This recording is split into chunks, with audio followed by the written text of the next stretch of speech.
Hola amigos, ¿cómo están? Me da mucho gusto saludarlos y darles la bienvenida aquí al canal cultural del doctor Pepe Cruz y de la Universidad CUDEC, doctor Emilio Cárdenas. Es un gusto saludarlos y como siempre llevarles temas interesantes que pueden ser de gran relevancia para el conocimiento de la cultura mexicana en particular. Hoy vamos a hablar del juego de pelota, una de las tradiciones más importantes de Mesoamérica y que más influjo tuvo y presencia en todos sentidos, tanto en los mitos como en la arquitectura. Cuando vamos a una ciudad prehispánica, pues generalmente lo primero que descubrimos es una extraña estructura que parecen unas tribunas y luego vemos estos aros de piedra tan característicos sobre todo del posclásico, ya que los aros de pelota estaban destinados a que una pelota de hule pasara a través del aro.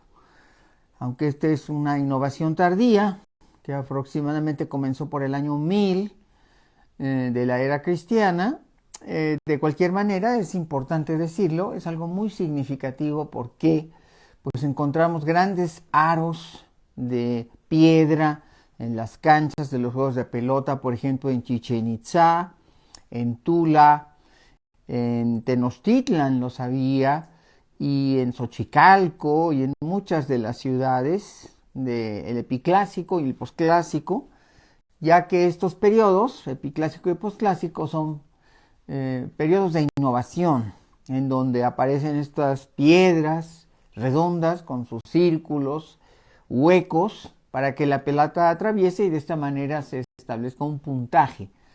Y de esta manera se pueda practicar el juego y anotar lo que podría ser el equivalente nuestro a un punto, como cuando anotas en el fútbol o en el básquetbol.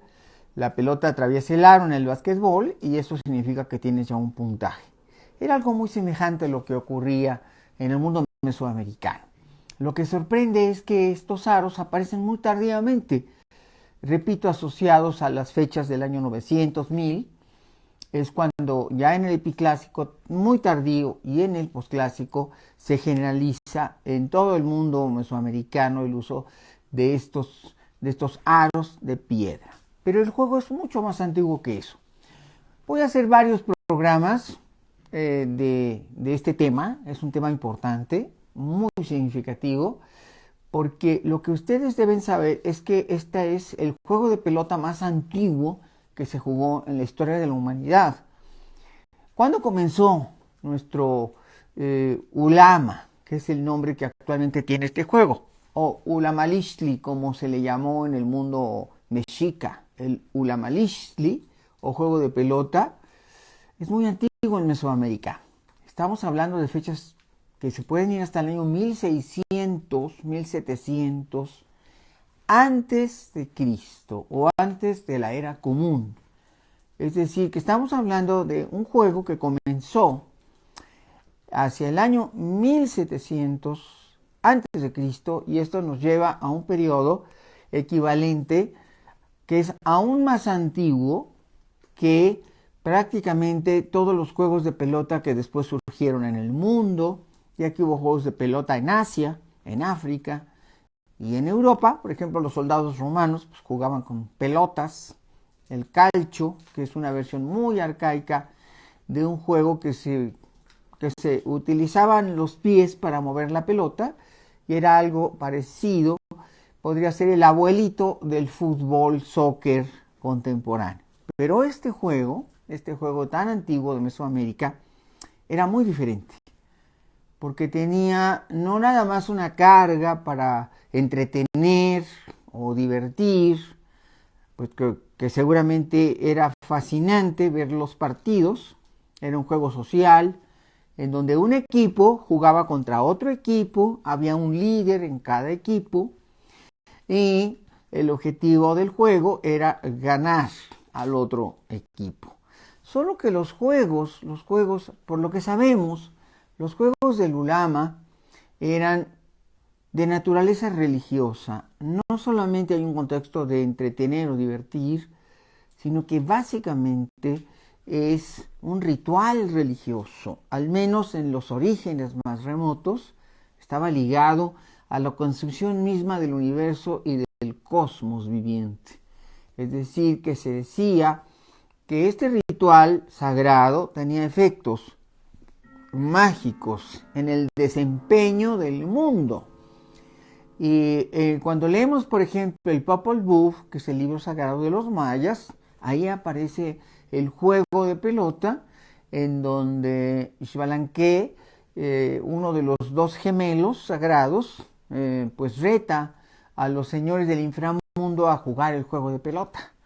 Estos dos personajes, Hunahpu y Xbalanque, son dos figuras míticas, son los gemelos míticos del Popol Vuh, y son parte de las figuras cosmogónicas del mundo maya.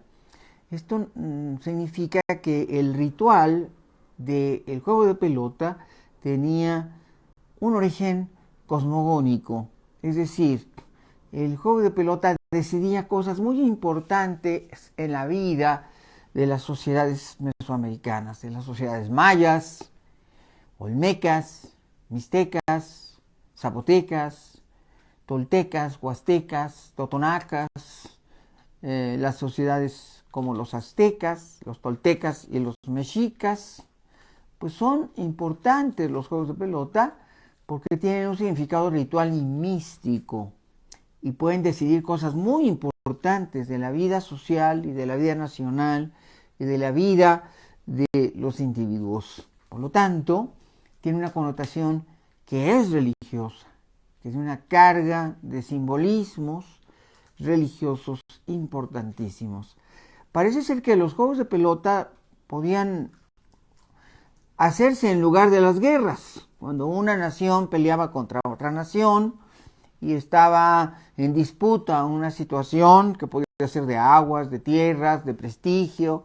Se podía, en lugar de una batalla, hacer una batalla sagrada, en donde los dos equipos jugaban como representando a toda su ciudad o su entidad política, a todo un estado, y podían decidir el futuro en base al resultado del juego, como se tratara de una guerra o de una batalla. Por eso se puede considerar que también tiene elementos bélicos este juego. ¿Cómo se jugaba? Aquí yo me estoy haciendo rodear de varios discos. En este caso, aquí tengo un disco de piedra que es muy famoso.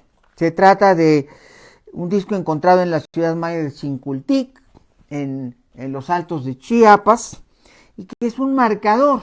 Y aquí vemos una serie de elementos de la escritura maya y una figura en el centro. Una figura en el centro que se ha identificado con el dios Hunahpu. El dios Hunahpu es muy importante porque en el mito maya de los gemelos es el padre de los gemelos. Y los gemelos son como los representantes del mundo y de la humanidad. Son muy importantes como figuras cósmicas, como cosmogónicas y cosmogénicas. Son figuras arquetípicas en la creación del mundo y de la humanidad. Y entonces aquí vemos a esta deidad ataviada como un jugador de pelota. ¿Cómo se jugaba el ulama? ¿Y por qué así está ataviado este personaje? ¿Y qué es el sentido del juego? El juego se jugaba con dos equipos. Sabemos que en cada época, imagínense ustedes, si es un juego que se jugó durante 3.500 años, por lo menos,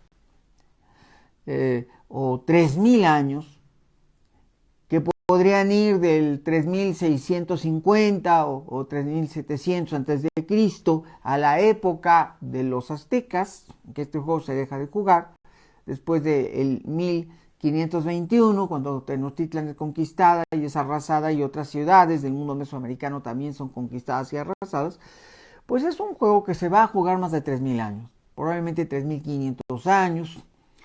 Y eso sin considerar que actualmente se sigue jugando en la versión moderna.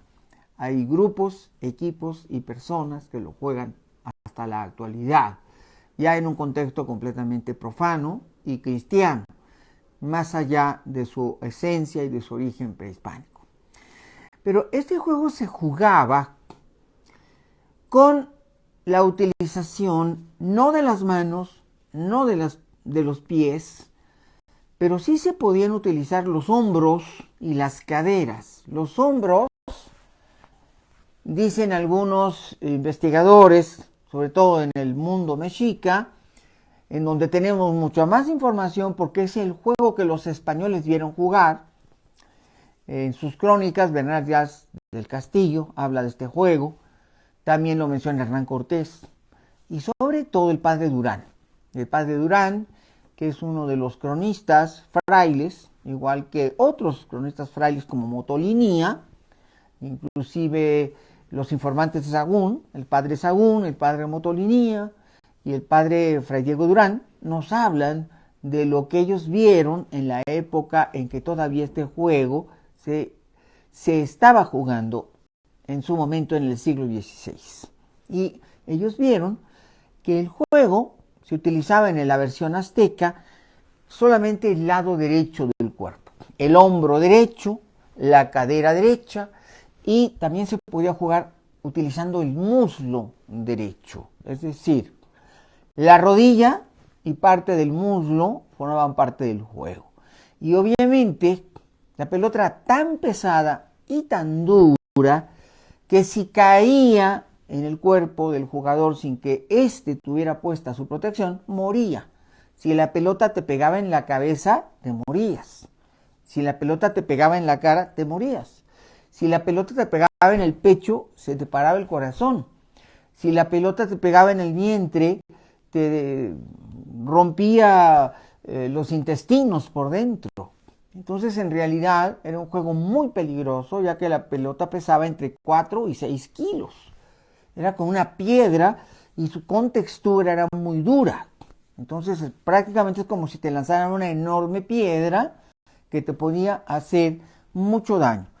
Yo le voy a pedir a mi asistente que me pase 2 pelotas, una roja y una blanca en este momento. Vamos a ver las 2 pelotas que me van a pasar. La pelota blanca y la pelota roja. Fíjense muy bien el tamaño de la pelota. Esta sería una pelota promedio. Esta sería un poquito más grande. Estas serían como de este tamaño las pelotas. Sabemos que en el periodo teotihuacano, en el periodo olmeca, cuando se empezó a jugar el juego, que fue en la costa de Chiapas, las canchas más antiguas que hemos encontrado se encuentran precisamente en una región que se llama el Paso de la Amada, en la costa de Chiapas, en lo que sería el antiguo Soconusco. Y en esta región del Paso de la Amada, hacia el año 1400 antes de la era común, o 1400 antes de Cristo, hemos encontrado presencia de este juego y hacia el año 700, 800 antes de Cristo, vamos a encontrar muchos de estos juegos difundidos en el área olmeca. En la zona de San Lorenzo y las ciudades olmecas, el juego se jugaba de manera constante. En el mundo olmeca, hacia el año 800 antes de Cristo, al año 600 antes de Cristo, hay presencia de este juego en lugares como San Lorenzo. Y este era el tamaño de las pelotas en el mundo olmeca. Se han encontrado pelotas antiguas en el río Coatzacoalcos y en la cuenca de Coatzacoalcos, que son aproximadamente de este tamaño y que eran hechas de hule látex, una goma que se extraía de un árbol que se da en la zona del estado de Tabasco, del estado de Veracruz, en la zona tropical. Y esta goma se extrae haciendo incisiones en la corteza del árbol. La goma o la savia del árbol escurre, se recoge, se tiene que mezclar con otra hierba para vulcanizarla y que entonces tenga esta textura dura y que rebote, un rebote muy alto. Y es un descubrimiento de los pueblos mesoamericanos. Cómo vulcanizar el hule para que tenga las características que tiene ya una vez confeccionadas las pelotas. Posteriormente, en el mundo mexica, las pelotas eran más grandes, por alguna razón menos pesadas. Se empleaba la castilla elástica, la resina de la castilla elástica, que es la especie de hule que se utilizaba, el árbol que se utilizaba, y había que dejar escurrir la baba del árbol o la resina del árbol. Se recogía esta resina en utensilios de madera o de barro, luego se vulcanizaba y después que ya se hacía la forma de la pelota había que dejarla reposar. Se hacía la pelota, quedaba como húmeda y muy aguada, muy acuosa, pero se ponía a resecar 4, 5 o 6 meses y al cabo de 4, 5 o 6 meses la pelota estaba ya vulcanizada y ya dura y entonces ya se podía utilizar para el juego. Este sería como que el tamaño promedio. Una pelota pequeña podía tener 4 a 5 kilos de peso. Una pelota grande podía tener 6 kilos o hasta un poco más de peso. Estas pelotas eran verdaderas balas de cañón, eran proyectiles que al tocar el cuerpo humano, si éste no tenía sus protecciones, que se hacían con cuero, con algodón y con fibras vegetales, como la fibra, por ejemplo, del maguey, la fibra de maguey era colocada para sujetar las protecciones de cuero y de algodón, y luego estas protecciones podían resistir sin causar daño al jugador el peso de la pelota, pero es algo complicado, es una verdadera proeza jugar este juego y muchas veces los jugadores quedaban lesionados de por vida o morían en el campo de juego porque la pelota era sumamente hostil con el cuerpo, su peso, su dureza, su velocidad. Hay que considerar que no era nada más la velocidad que se alcanza cuando se lanza la pelota manualmente, sino la velocidad del rebote. Estas pelotas rebotan el hule y la naturaleza del vulcanizado que tienen hace que sean muy rebotadoras. Y entonces eso hace que alcancen una gran velocidad. Entonces si esta pelota ha rebotado en el muro, porque cuando la pelota tocaba el muro ya era una forma de anotar, era muy raro que la pelota atravesara el aro. Era prácticamente algo extraordinario. Podía haber 10 juegos o 20 juegos y la pelota jamás tocara el aro. Inclusive se sabe que en el periodo mexica, cuando una pelota pasaba por el aro, el juego, en ese momento el equipo que había logrado hacer pasar la pelota por el aro, ganaba el juego. En ese momento se acababa el juego, terminaba el juego. El juego podía durar mucho tiempo, un día entero. Un equipo podía estar anotando rayas o puntos, se llamaban rayas, todo el día.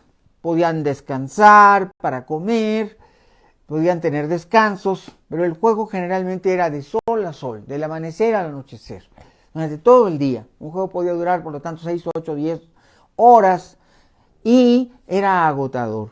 Pero cuando por alguna razón la pelota atravesaba el centro, esta parte hueca, el juego estaba ganado para el equipo que había logrado esta proeza. Era una proeza, una cosa que pasaba muy eventualmente, que no pasaba por supuesto en cada juego, sino que se tardaba muchísimos juegos en que sucediera. Dice esto con mucha precisión Motolinía y también lo dice el padre Diego Durán. Cuando esto sucedía, el juego se acababa, todo el mundo ovacionaba al equipo ganador porque había sucedido algo extraordinario y algo que se suponía que tenía que ver con las deidades. Se decía que fueron las propias divinidades las que habían logrado ese movimiento y el juego prácticamente terminaba en ese momento para el ganador. Sin embargo, yo ya les platiqué que los juegos tenían un sentido religioso y místico, que muchas veces los juegos tenían un carácter de oración o de pedimento a las deidades, y que por lo tanto se podía hacer un juego de pelota para pedir lluvia a Tlaloc o para pedir un favor a los dioses. Otras veces tenía el carácter mitológico de reminiscencia, ya que este juego entre los mexicas estaba asociado a la guerra cósmica entre el sol y la luna. De hecho, la pelota en el mundo azteca representa el sol. Para otras culturas de Mesoamérica, las pelotas están también siempre relacionadas con los astros y con los 3 planetas sagrados. Para los pueblos mesoamericanos hay 3 planetas sagrados.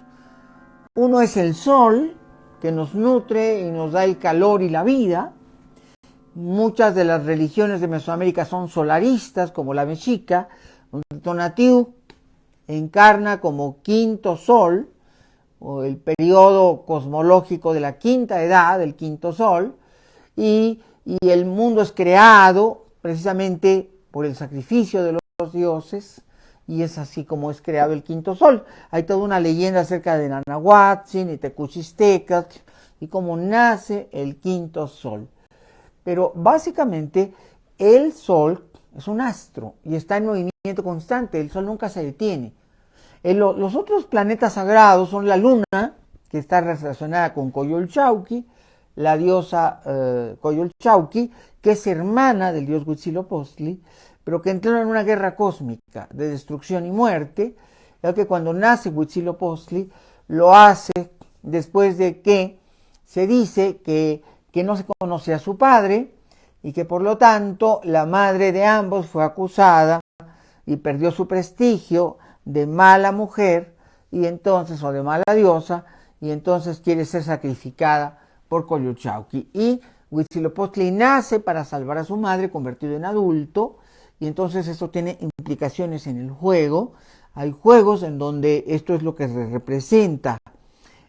Un equipo representa a Coyolxauhqui y a las fuerzas de la oscuridad y la noche y los ocelotes, y otro equipo representa a las fuerzas de la luz y del sol y del cielo y del mediodía, es decir, las águilas, el equipo de las águilas que representan el día, mientras que el equipo de los ocelotes representan la noche, y hay 2 deidades involucradas. Entonces, como ustedes pueden ver, tiene muchas implicaciones.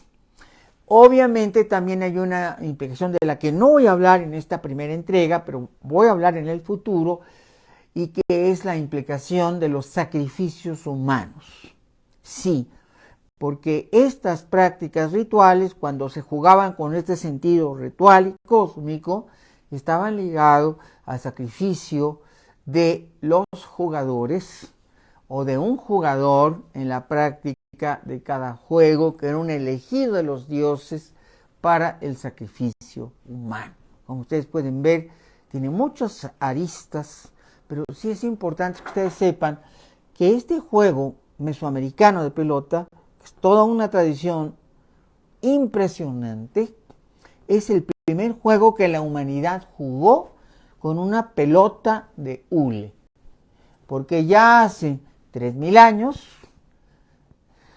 de hecho más de 3.000 años, 3.500 años, que los mesoamericanos, nuestros ancestros directos, nuestros abuelos, ya jugaban el juego de pelota con pelotas de goma obtenidas a través de un proceso tecnológico muy complejo de vulcanización, lo que les permitió el uso de la pelota con fines recreativos.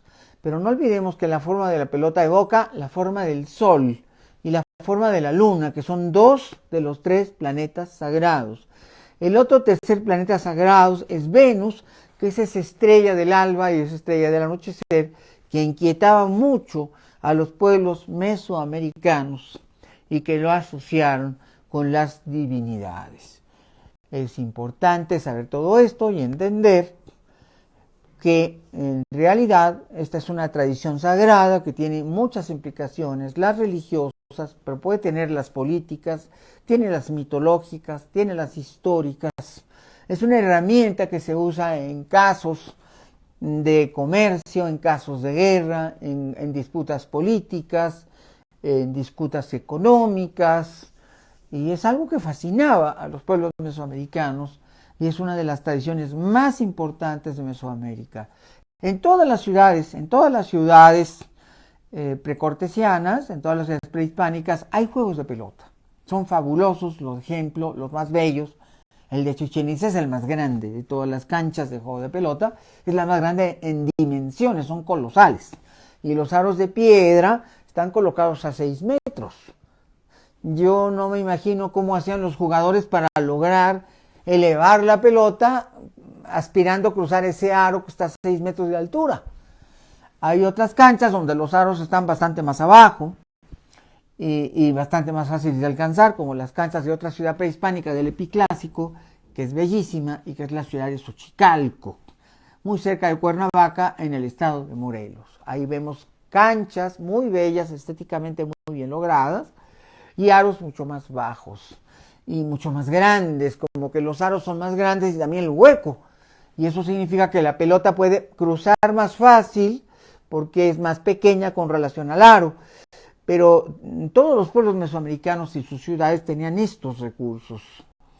Una ciudad que también tiene extraordinarios y muy bellos juegos de pelota es la ciudad de Tula, en el estado de Hidalgo, Tula en Xicotitlán, la tierra de Quetzalcóatl, el rey que gobernó Tula, Xicotitlán, hacia el año 900 aproximadamente, en ese periodo, y que es el rey civilizador asociado con Topiltzin, Quetzalcóatl, es decir, el Seacat Topiltzin, que se asocia a Quetzalcóatl y que se convierte en una de las figuras más emblemáticas del mundo de Mesoamérica.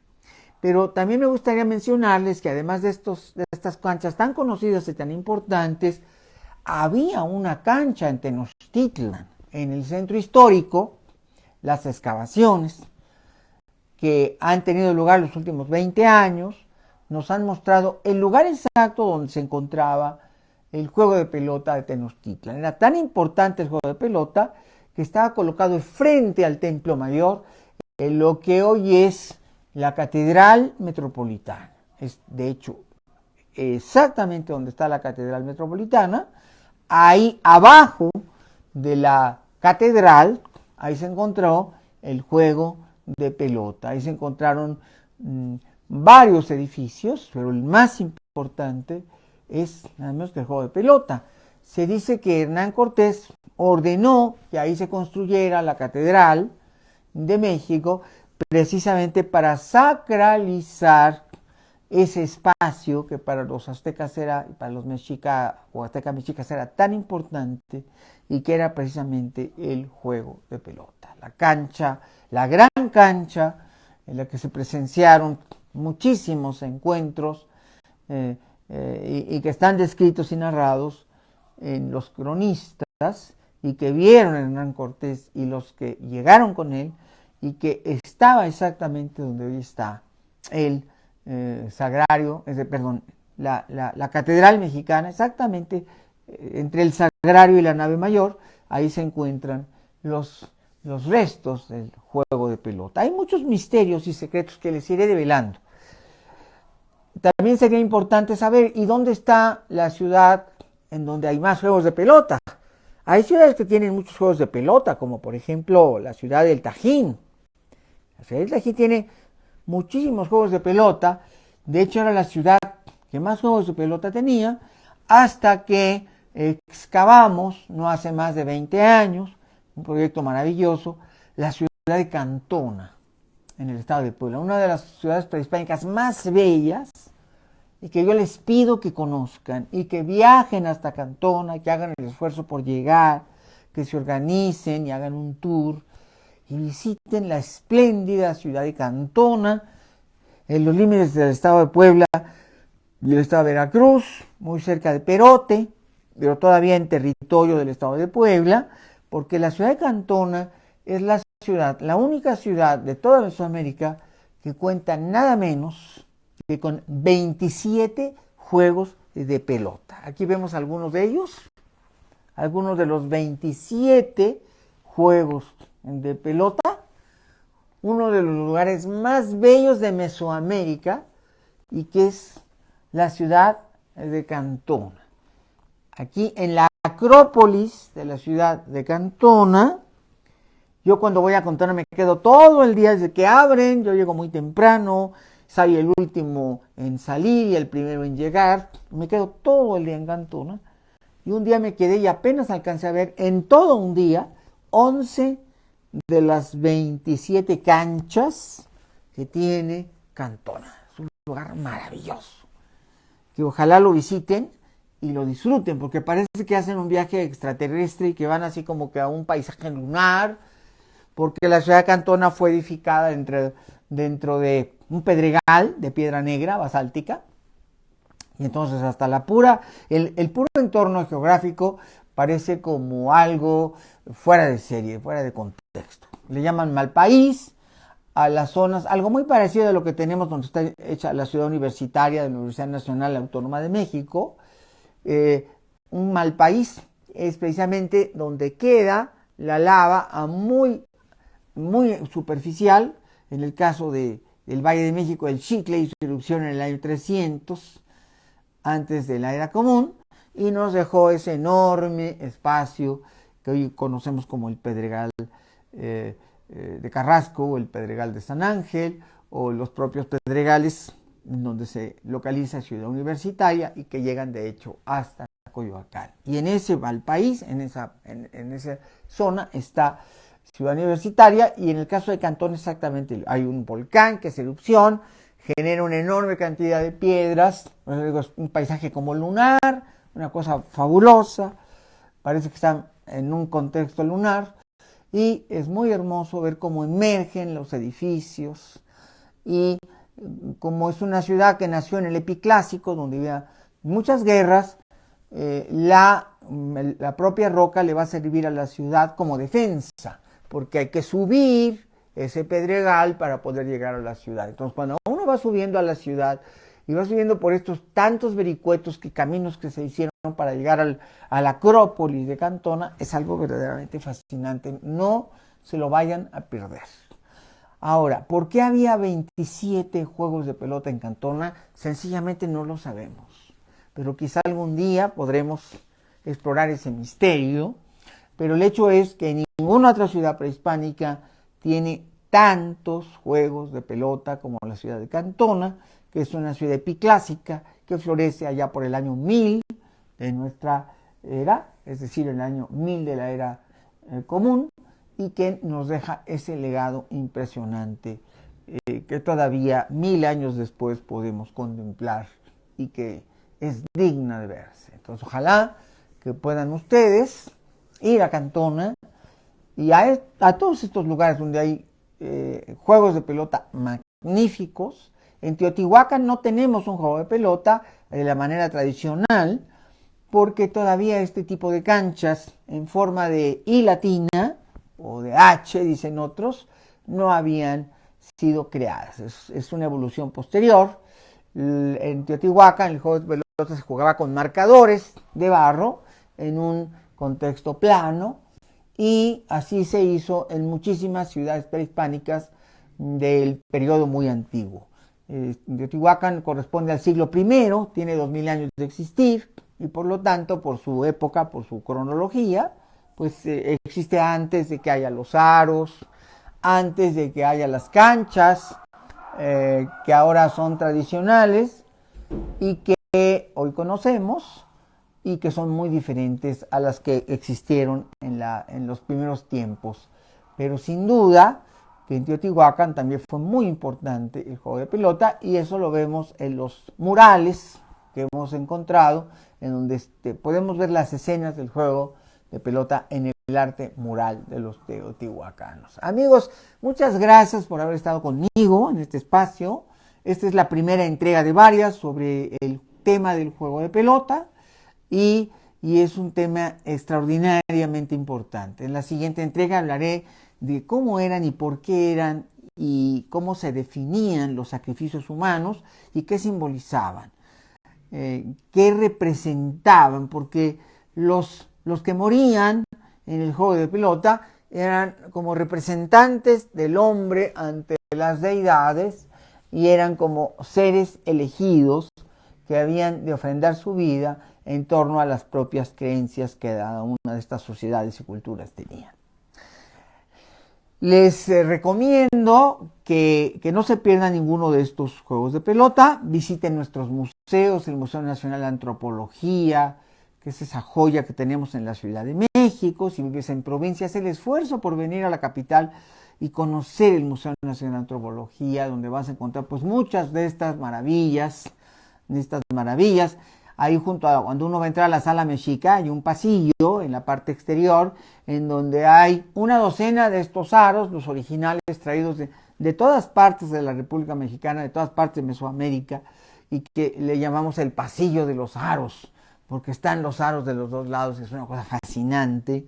Yo cuando llevo grupos que guío, bueno, pues me estoy como una hora explicando aro por aro y el juego de pelota, detalle por detalle, y me encanta ver este pasillo que los museógrafos han puesto exactamente a la entrada de la Sala Mexica, donde se exhiben una gran cantidad de estos aros del juego de pelota pues clásico y que son verdaderamente dignos de verse. Y los espero en la próxima entrega. Recuerden suscribirse al canal de Pepe Cruz.